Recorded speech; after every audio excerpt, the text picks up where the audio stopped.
When the war started, they had no chance, and they still would have had no chance if the equipment, they had the best equipment, because we do make the best planes and missiles, and we make the best military equipment in the world by far. Those are heavy buildings, big buildings and heavy buildings, and they collapse like they're made out of paper. It's unbelievable to see this happening with people. I think I felt, I don't know about you, Mark, but I felt that we had a deal about 4 times. Well, we're going to have some come very soon, within days, actually, because a couple of the countries that have Patriots are going to swap over and will replace the Patriots with the ones they have, and Matt will coordinate with NATO.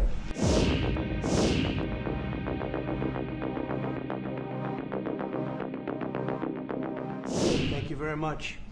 It's a honor, great honor, to have a friend of mine. We've become very friendly over the last number of years.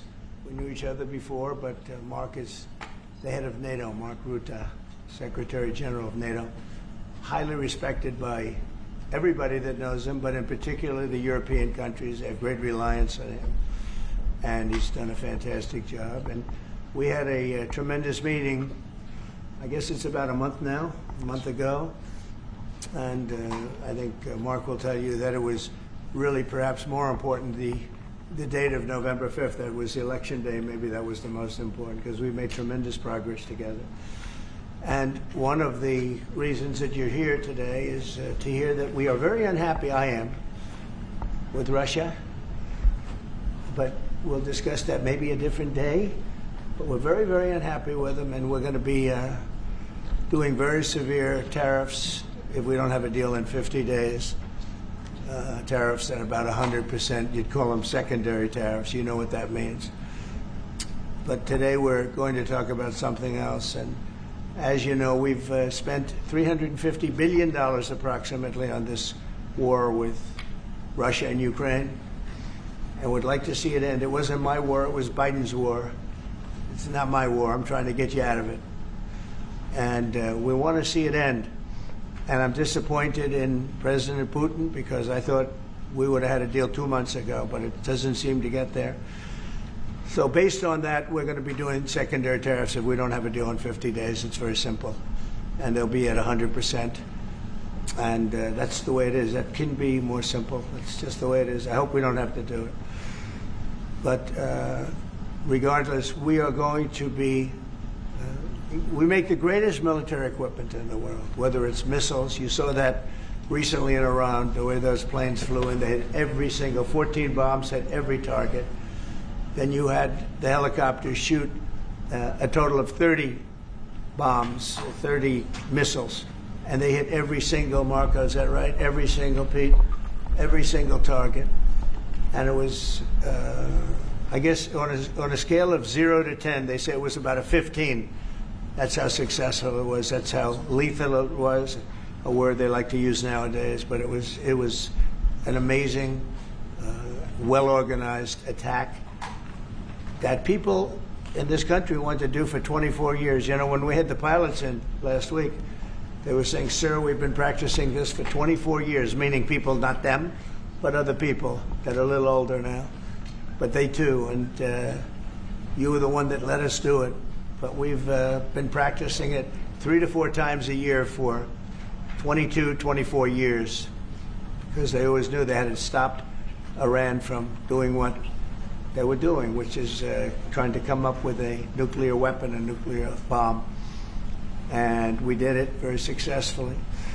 And we make the best equipment, the best missiles, the best of everything. The European nations know that.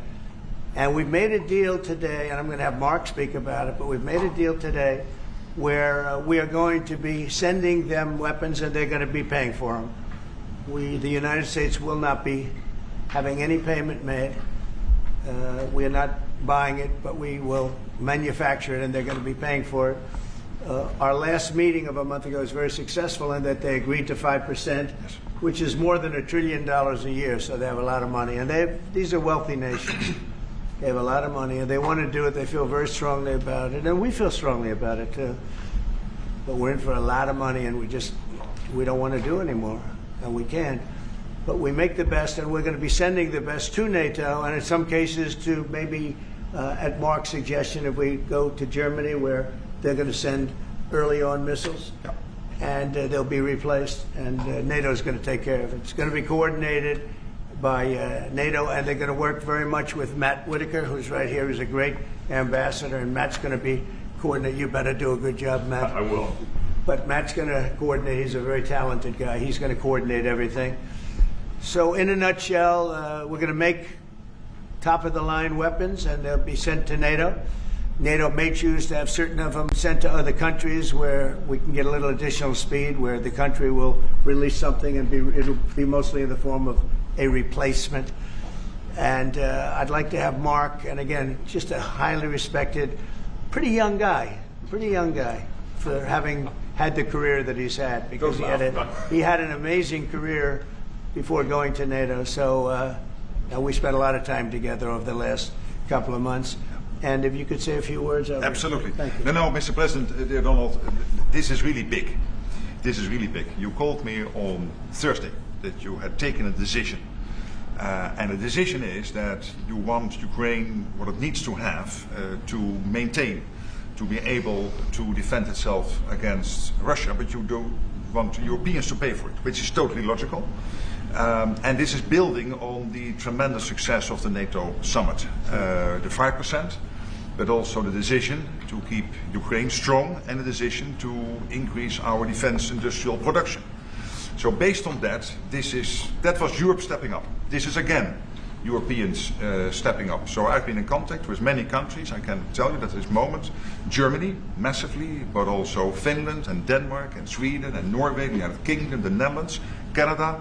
They all want to be part of this, and this is only the first wave. There will be more. So what we will do is work through the NATO systems to make sure that we know what Ukrainians need, so that we can make packages. Of course, in a way, we discussed it this morning with Pete Hegseth at the Pentagon, in a way that, of course, the US will keep on its stockpiles necessary to defend this country. That's absolutely clear. But it will mean that Ukraine can get its hands on really massive numbers of military equipment, both for air defense, but also missiles, ammunition, etc., etc. So if I was Vladimir Putin today and hear you speaking about what you are planning to do in 50 days, and this announcement, I would reconsider whether I should not take negotiations about Ukraine more seriously than I was doing at the moment, if I was Vladimir Putin. But when I'm Ukraine, I think this is really great news for them. So I really want to thank you for that, and it means the Europeans paying for it. And again, I mentioned all these countries, we will deal with that. And exactly as you said, it might also mean that countries will move equipment fast into Ukraine, and then the US later backfilling it, because speed is of the essence here. So really, thank you. This is important. You did a great job, and it's a really great job. We've been very successful in settling wars. You have India, Pakistan, you have Rwanda and the Congo. That was going on for 30 years. India, by the way, and Pakistan would have been a nuclear war within another week, the way that was going. That was going very badly, and we did that through trade. I said, we're not going to talk to you about trade unless you get this thing settled, and they did, and they were both great leaders, and they were great. But Rwanda and the Congo, that was going on for 30 years, and at least 7 million people killed, and killed with a lot of pretty rough weapons like machetes, heads chopped off, going on for many years. You couldn't even get near the countries. Nobody wanted to get near. It's so frightening. And we got that one solved. Serbia, Kosovo, got that solved. That was going to be one that was going to happen. And again, that was something I use. I use trade for a lot of things, but it's great for settling wars. That was really very important. We're working, Marco is working very hard with everybody here on the Strip, the Gaza Strip. I call it the Gaza Strip, one of the worst real estate deals ever made. They gave up the oceanfront property, one of the worst deals ever made. But it was supposed to bring peace, and it didn't bring peace. It brought the opposite. But we're doing pretty well on Gaza. Steve Witkoff is here, and I think we could have something fairly soon to talk about. And we solved other one that we just seem to have, Armenia and Azerbaijan. It looks like that's going to come conclusion, successful conclusion. We worked on Egypt with our next door neighbor who is a good neighbor. They're friends of mine, but they happened to build a dam which closed up water going into a thing called the Nile. I think if I'm Egypt, I want to have water in the Nile, and we're working on that one. It's a problem, but it's going to get solved. They built one of the biggest dams in the world, a little bit outside of Egypt. You know about that? You've been hearing about that one. And that turned out to be a big problem. I don't know. I think the United States funded the dam. I don't know why they didn't solve the problem before they built the dam. But it's nice when the Nile River has water. It's a very important source of income and life. It's the life of Egypt. And to take that away is pretty incredible. But we think we're going to have that solved very quickly. So we do good. The only one we haven't been able to get to yet is Russia. And I'm not happy. And I will tell you that Ukraine wants to do something. Again, it's a war that should have never started. If I were president, it never would have happened. I used to speak to President Putin about it a lot. It was the apple of his eye. But once I saw what was going on, I said, they're gonna have a war here. I was outside. The election was rigged. And I was outside looking in. And I said, that thing's going to be a war. Couldn't believe it. Because what Biden said was the exact opposite of what should have been said. And it started, and it's a real mess. We're losing, I guess they're losing 5,000 or 6,000 people a day. It's actually now more. I was saying 5,000 a day. It's actually more now. Mostly soldiers, but a lot of people in cities and towns that are getting blown up too. It's a horrible war, and it should be stopped. And so if it's not done, if we don't have an agreement in 50 days, that's what we're doing, secondary tariffs. And they're biting. And I hope we don't get to the point where we do, but I've been hearing so much talk. It's all talk. It's all talk, and then missiles go into Kyiv and kill 60 people. It's got to stop. It's got to stop. But the purpose of this is to say that this is a very big deal we've made. This is billions of dollars worth of military equipment is going to be purchased from the United States, going to NATO, etc. And that's going to be quickly distributed to the battlefield. Ukraine will take it up. And, say what you want about Ukraine. When the war started, they had no chance. And they still would have had no chance if the equipment, they had the best equipment. Because we do make the best planes and missiles, and we make the best military equipment in the world by far. And we have new things coming out that are beyond belief. And I'm very excited about the Golden Dome. It's going to give us very strong protection. We've already started that. But they had courage, because somebody has to use that equipment. And they fought with tremendous courage, and they continue to fight with tremendous courage. But they don't have, they're losing on equipment, and Russia's really taken a very positive, very strong, what they've done the last couple of weeks. Without military reasons. So what they are doing is 700 drones a day, missiles, bombing cities. This is not because of military goals. It is just creating panic, keeping people out of their sleeps, hitting towns. It's really terrible, and it is meaning a lot of people lose their lives, but also the infrastructure, whole cities being destroyed. They're wiping out the electric. It's going to take years to rebuild it. That's going to be the next problem. Because, but that's going to take a long time. Many of the cities are knocked down to the ground. Many of the people have left, but many have stayed. I don't know. They actually stay. And most have stayed. Actually, it's incredible that they stay, and knowing that a missile could be hitting your apartment house, and your apartment house that you're sitting in could collapse on top of you. And they do very heavy construction. They don't use rebar. They do very thick concrete construction. Those are heavy buildings, big buildings. And heavy buildings, and they collapse like they're made out of paper. It's unbelievable to see this happening with so many people being killed. So we think we're going to make progress, and we hope we're going to make progress. In the meantime, we're going to get you good service on what you need. And we really became friendly with NATO this last meeting. We went from 2% to 5%, which everyone said was not even a possibility. They weren't paying 2%. Many of them were paying much less than 2%. But even those, since you became president, all committed to the 2% before the summit. And now collectively we committed to the 5%. That's right, they did. They've been very good. And I think I made a lot of friends over there. We had a couple of days of very intensive talks. And they're great people. They're leaders of countries. Many of them great countries, some of them smaller countries, but for the most part, I'd say very solid, strong countries, and very successful. Some of them are among the most successful countries in the world. So that's the story. We hope that's going to have an impact on Vladimir Putin, and we hope it's going to have an impact on Ukraine also. We want to make sure that Ukraine does what they have to do. All of a sudden they may feel emboldened, or maybe they don't want. You know, this is a very difficult situation.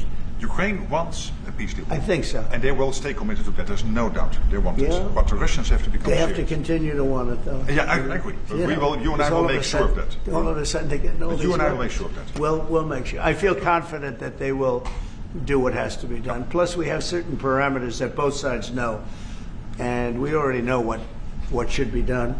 So I think that's going to be it's going to be very strong. We want everlasting peace. Any questions, please? Yes. Thank you, Mr. President. What was the tipping point for you in making this decision? Was it a conversation with President Putin? Was it a piece of intelligence? And why are you giving 50 more days? I think I think it's a very short period of time. I think, don't forget, I've just really been involved in this for not very long. And it wasn't initial focus. This is a Biden war. This is a Democrat war, not a Republican or Trump war. This is a war that would have never happened. It shouldn't have happened. A lot of people being killed. When the final numbers come in, you're going to see a lot more people are being killed in this war than you think, than you've been writing about. It's a very deadly war. They're all bad, but this is a very deadly war. The numbers are going to be far greater. When an apartment house comes down, and they say 2 people were slightly injured. No, many people were killed. And those numbers will be at some point accurately reported. So far, they're not. It's a deadly war. I think that you're just going to see. I think you're going to see strong movement. I hope so. You know, the secondary tariffs are very, very powerful. What about the tariffs that the Republicans in the House and the Senate have read? Yeah, 500%. sure. Why are you doing 100%? Well, the Republicans are moving very strongly in the Senate, giving us total control of it. But I'm not sure we need it, but it's certainly good that they're doing it. And Lindsey Graham's working hard. The whole John Thune, all of them, they're all working hard, and they're in coordination with Mike Johnson, Speaker in the House. And I think they've actually crafted a pretty good piece of legislation. It's probably going to pass very easily, and that includes Democrats. And there's some little tweaks, but I don't want to say I don't need it because I don't want them to waste their time. It could be very useful. We'll have to see. But we can do secondary. We're probably talking about 100% or something like that. We can do secondary tariffs without the Senate, without the House. But what they're crafting also could be very good. So are you suggesting then that the Congress should move forward with those sanctions, the 500%, and that your 100 would be a separate additional package? Yeah, I mean, the 500 is, sort of meaningless after a while because at a certain point it doesn't matter. It's not going to be, as 100. 100 is going to serve the same function. But, I have it at 100%. They may have it, I don't know what they're going to end up with. They may have it at 100 too. They may have it at 500. But they're doing some good work in the House, and I think in the House and the Senate. And as you know, they're coordinated, and they can have it done quickly. They said they'll have it as quickly as I need it. So we'll see. We're talking to him. In fact, John Thune's coming over later on to talk. Yeah, he's gonna come over and talk. Mr. President, is it your view that Vladimir Putin is characterized his dedication? What? Is it your view that Vladimir Putin Did he misguide us? Did not clarify his intention Yeah. to appease you? Well, And what happens now in the next phase? you're going to see. I mean, we're going to go for a period of time. Maybe he'll start negotiating. And I think I felt, I don't know about you, Mark, but I felt that we had a deal about 4 times. Mm-hmm. And here we are, still talking about And he didn't send serious people to the negotiations. So I remember that you were able, with Marco Rubio and with Steve Witkoff, to get these talks going in Istanbul. Yep. I remember I was myself in Turkey for NATO business in May, and we really put pressure on the Ukrainians to send a senior team into Istanbul, and they did. But then the Russians came up with this historian explaining history of Russia since 1250. We thought, and I thought, we should have had a deal done a long time ago. But it just keeps going on and on and on, and every night people are dying. A lot of people, a lot of Russian soldiers are dying, by the way, and a lot of Ukrainian soldiers too. But a lot of Russian soldiers are dying. 100,000 Russian soldiers since 1st of January. Since January. 100,000 Russian soldiers dead since January. So if anybody in Moscow is listening to this, again, 100,000 dead Russians since January. This is what President Putin is doing at the moment. Yeah, please. Will these be Patriot missiles specifically or Patriot batteries that you're planning? Everything. It's everything. It's Patriots. It's all of them. It's a full complement with the batteries. Yeah. When do you expect them to arrive in Ukraine? Well, we're going to have some come very soon, within days, actually. Because a couple of the countries that have Patriots are going to swap over and will replace the Patriots with the ones they have. And Matt will coordinate with NATO. But so it's going to be, they're going to start arriving very soon. And this afternoon, Boris Pistorius, the German defense minister, is visiting Pete Hegseth, the Secretary of Defense, and we'll discuss also, I think, on this whole Patriot thing. Norway is involved, so that's on the Patriots, but this whole deal is also about missiles, about ammunition, so it's broader than Patriots. We have one country that has 17 Patriots getting ready to be shipped. They're not going to need them for them. So we're going to work a deal where the 17 will go, or a big portion of the 17 will go to the war side. Mr. President. And that can be done very quickly. Mr. President. Mr. President. Yeah, please. Could this transaction with NATO be viewed as a step towards achieving peace, letting Putin know that now Zelensky has a little bit more powerful tools in his tool chest, and maybe that brings him to the table to achieve peace? I know that you want to do that. Brian, that's what we've been saying. I think you might have expressed it better if you want to know the truth. That's exactly what. That was a summary. That was a nice summary. I think he's done better than us. He's a very good guy. I can tell you that. But no, it's well said. Yeah, I think this is a chance at getting peace, or it's just going to be the same thing. And I have to tell you, Europe has a lot of spirit for this war. A lot of people, when I first got involved, I really didn't think they did, but they do. And I saw that a month ago when you were there, many of you were there. The level of esprit de corps, spirit that they have is amazing. They really think it's a very, very important thing to do, or they wouldn't be doing it. Look, they're agreeing to, they're paying for everything. We're not paying anymore. We have an ocean separating us. I said, we have a problem. We make the best stuff, but we can't keep doing this. And Biden should have done this years ago. He should have done it from the beginning, but he didn't. He didn't know he was there. This guy, what a horrible job they did for this country. And I just hope between the border and this and so many other, inflation, what a horrible administration. The worst administration in history, in my opinion. It's not my opinion. I think it's everybody's opinion. But this is something that shouldn't have happened, and we're going to see if we can end it. If I could follow up. I do want to make one statement. Again, I said it before. This is not Trump's war. We're here to try and get it finished and settled and whatever. Because nobody wins with this. This is a loser from every standpoint. But from day this one. was Biden and this was other people. And it's very sad. It's a very sad situation. This gentleman's doing a great job. I think he's going to get it, and Matt and everybody else that's working on it. I think he'll get this thing over with, hopefully. Mr. President, you've praised European countries today as standing up for Ukraine as being strong. Will you allow them to continue to negotiate tariffs lower than 30% before August 1st, or is the deal settled? What does that mean? You mean you're talking about the tariffs? Oh, you're back on tariffs. You're on a more friendly tariff, right? A little bit more friendly tariff.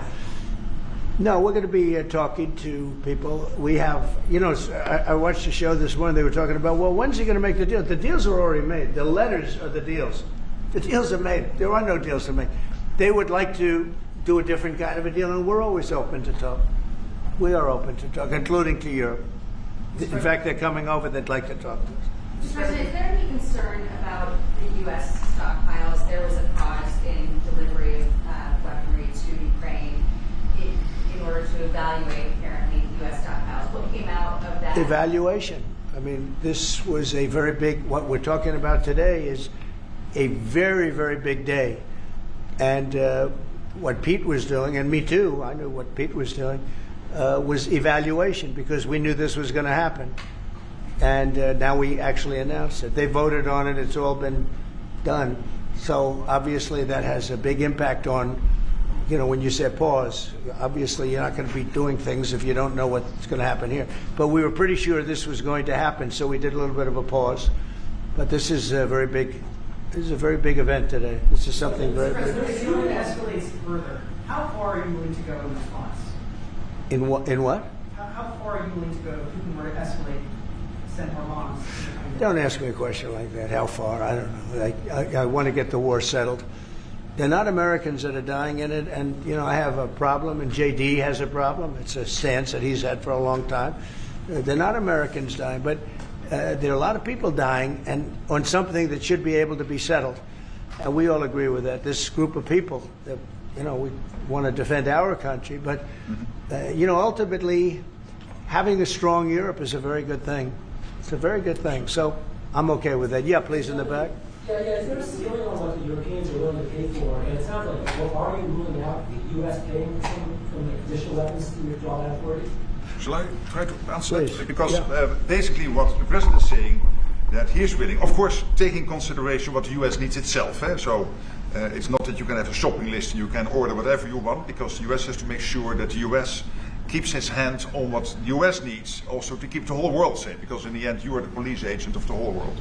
You are the most powerful nation on earth, the most powerful military on earth. But given that, the US has decided to indeed massively supply Ukraine with what is necessary through NATO. Europeans 100% paying for that. And what we have been doing over the last couple of days is talking with countries, and I just mentioned the ones who in the first wave immediately said, we want to chip in. And then you are really talking about big numbers. Take Germany visiting today. They are really talking about big numbers. Can you get some clarity? I will say that I spoke with Germany, spoke with most of the larger countries, and they are really enthusiastic about this. They want to, and you know, they're willing to go very far. I will tell you, you know, as per your question, how far would I go? They want to go very far. They don't want this to happen. That's why I think from Putin's standpoint, it would really be good. He gets the country, his economy is doing very poorly, and he's got to get his economy back. He's got to save his economy. He could save his country in a sense, but the economy can be destroyed. He's destroyed a lot of countries over the years. He wants to get that economy back. And, you know, he's got a great country for trading and other things. If they could use the assets instead of war, he's got some tremendous potential. That's what I would say. How did you deliver this news to Putin, sir? Say it? How did you tell Putin this was coming? I speak to him a lot about getting this thing done. And I always hang up and say, well, that was a nice phone call. And then missiles are launched into Kyiv or some other city. And I said, it's strange. And after that happens 3 or 4 times, you say, the talk doesn't mean anything. My conversations with him are always very pleasant. I say, isn't that a very lovely conversation? And then the missiles go off that night. I go home, I tell the First Lady, you know, I spoke to Vladimir today. We had a wonderful conversation. She said, oh, really? Another city was just hit. So it's like, look, he's, I don't want to say he's an assassin, but he's a tough guy. It's been proven over the years. He's fooled a lot of people. He fooled Bush. He fooled a lot of people. He fooled Clinton, Bush, Obama, Biden. He didn't fool me. But what I do say is that at a certain point, you know, ultimately talk doesn't talk. It's got to be action. It's got to be results. And I hope he does it. It's potentially such a great country to be wasting so many people on this and the money. And look at what's happened to his economy. Look at what's happened. So, And with the threat in 50 days, Yeah. the economy will be hit It's, very hard. I mean, look, I hope he's going to do it. He knows the deal. He knows what a fair deal is. if there is such a thing as a fair deal, there's no winners here. This is a loser. This is a loser. And I dealt with him from the beginning. It wouldn't have happened, but I will say Ukraine was the apple of his eye. We talked about it. It was the apple of his eye, but it wasn't going to happen. And he understood that. It wasn't going to happen. And then I noticed, after I was out, I noticed soldiers forming at the border. Yeah. And then I heard horrible, stupid things being said from the other side. And I said, they're really handling it very, very wrong. It's a shame. Yeah. Can I say Yeah, add please. one thing, and that is about President Trump, because you came in office in January. On the 12th of February, you had your first phone call with Putin. I think you did exactly what I hoped you would do. That is breaking the deadlock, starting the conversation, because you have to test him. I know Putin very well from the days when I was Prime Minister in the Netherlands. You have to test him. And you did this, and you really gave him a chance to be serious, to get to the table, to start negotiations. Steve Witkoff, Mark Rutte, we all tried to help you. But you've now come to a point where you say, well, hey... We actually thought we had you have to get probably serious. 4 times the deal. Yeah. I mean, you were called and you said, Yeah. this looks good. Yeah. And then the deal wouldn't happen because bombs would be thrown out that night and you'd say, we're not making any deals. It was like... But you breaking the deadlock was crucial because you had to start that process. And you were the only one who was able to do that. I think we'll get it done. Do you think he's reasonable enough to negotiate? Yeah, I think we're going to get it done. I think, look, this is a very powerful situation. You have very wealthy countries buying the best equipment in the world. And we have the best equipment in the world. We make equipment like no other. You know, our submarines, nuclear submarines, are so powerful. They're the most powerful weapon ever built. And we have the best in the world they're 20 years behind, 25 years behind us. We have the greatest equipment anywhere in the world. I just hope we don't have to use it. Yeah, please. Thank you, Mr. President. On a separate topic here, President Biden, of all people, spoke to the New York Times over the weekend. He did not speak to them on the record during his time in office at all. He spoke to them recently. And he defended his use of the autopen and said that he signed off on every decision. But at the same time, the Times reports that he did not individually approve each name for the categorical pardons that applies to large numbers of people. What are your two take on that? Any new revelations from Well, I mean, you're talking about the autopen. Look, the autopen, I think, is maybe one of the biggest scandals that we've had in 50 to 100 years. This is a tremendous scandal. And I know the people on the other side of see that desk, that Resolute desk? Unfortunately, he used it before me. But, you know, we have our choice of 7 desks. They're all beautiful. But I chose the Resolute, and so did he, unfortunately. But the people on the other side of the Resolute desk, I know them. Lisa, the whole group, and they're no good. They're sick people. And I guarantee he knew nothing about what he was signing. I guarantee it. So they're going to figure it out, and we'll see what happens. But to me, the autopen, you know, you elected president. You know what the autopen is supposed to do? Sign thousands of letters from young people that write. We get thousands of letters a week, Susie, right? Thousands. I mean, tens of thousands sometimes. I look at a room. There's a room where we have many, many people working, responding and sending letters back. That's what an autopen's supposed to be. To write to a young 7-year-old boy that writes to the president, and he wants to be president someday, and he loves America. That's what the autopen's supposed to be. It's not supposed to be for signing major legislation and all of the things. No, the autopen, and I doubt he knew. I doubt they even spoke to him about it. I think they had, it's called a freewheeling autopen. Like, Biden was never for open borders. Biden was never for transgender for everyone. So I don't think I think the radical left people that took over the White House, and if I didn't win, our country was finished. You know, when I was in, and I said this a couple of times, I hope I don't bore you with it, but when I was in Saudi Arabia, I was in Qatar, I was in UAE, and then I met with all of your leaders, Yes. including you, a great leader. He's now the leader of many countries, not just No.